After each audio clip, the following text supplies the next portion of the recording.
Respublika fənn olimpiadalarının rayon şəhər turunda iştirak hüququ qazanan şagirdlər üçün 25 dekabr saat 11:20-dən etibarən buraxılış vərəqələrinin yüklənməsi prosesinə başlanılıb.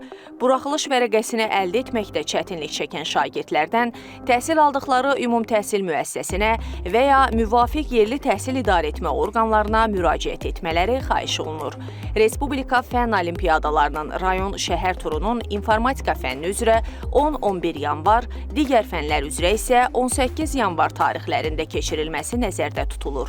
İnformatika fənni üzrə imtahanın dəqiq tarixi və saatı barədə məlumat yaxın günlərdə www.algo.az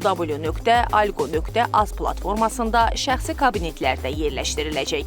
Qeyd edək ki, olimpiadaların təşkilində əsas məqsəd istedadlı şagirdlərin aşkar edilməsi, şagirdlərdə fənlərə marağın artırılması, həmçinin onların sağlam rəqabət mühitində bilik və bacarıqlarını nümayiş etdirmələrinə şərait yaradılmasıdır.